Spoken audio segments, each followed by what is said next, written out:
Hi, this is Mr. Biter, and these are the notes for chemical reactions. Here are the words to know: chemical equation, reactants, products, law of conservation of mass, catalyst, chemical reaction, concentration.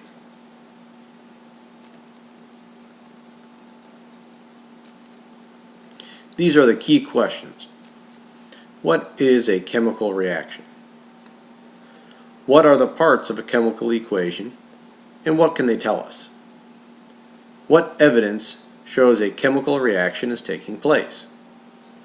How can the rate of a chemical reaction be changed? What is the law of conservation of mass? What is a chemical change? A chemical change is also called a chemical reaction. In a chemical reaction, a new substance is produced. The elements present at the beginning of the reaction are rearranged. Chemical bonds are either formed or broken apart. What are the parts of a chemical equation, and what can they tell us? A chemical equation is a written statement of a chemical reaction. We say that the reactants, which are on the left side, yield the products, which are on the right side. The numbers in front are the coefficients, and that number will double whatever compound or element is after it.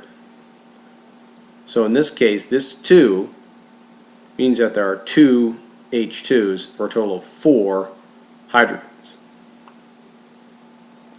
And over here, this 2 says there are 2 H2Os. So there's 4 hydrogens and 2 oxygens. This arrow, remember, says yields. So these become this.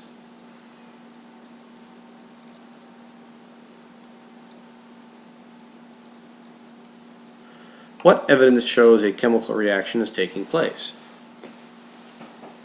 When we mix things together, we see something happening.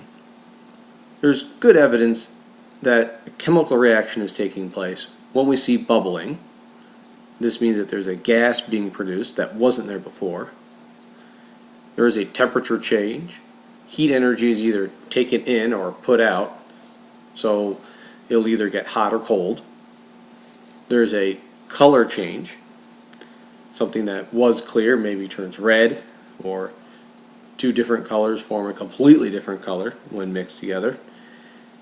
And you could also have 2 liquids that make a solid, and this is called a precipitate.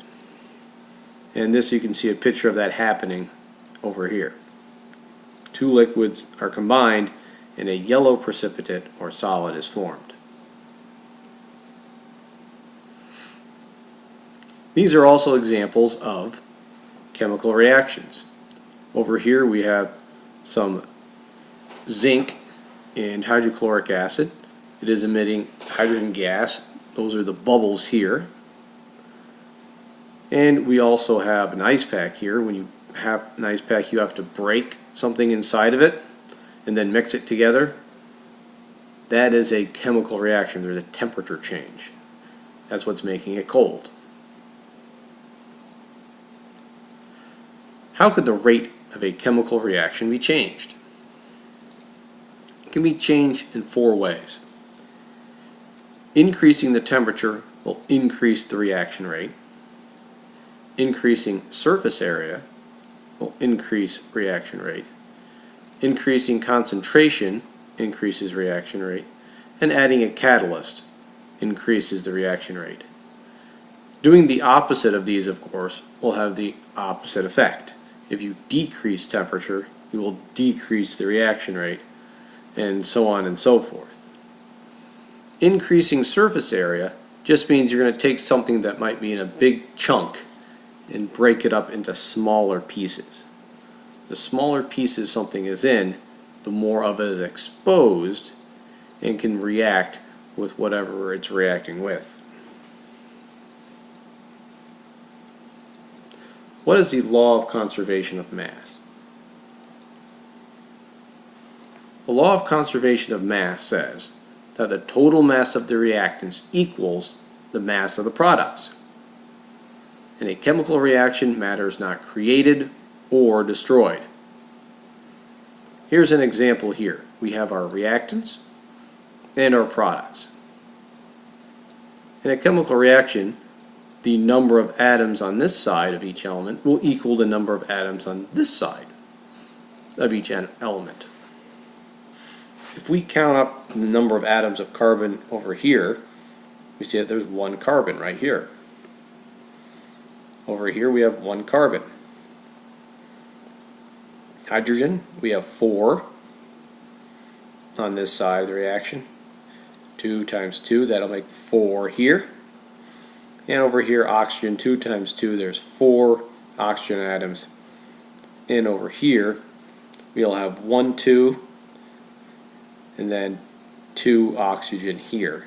3, 4 oxygen atoms. You can go ahead and try and balance some of these equations and see if you can put the coefficients in the front to even out the number on each side.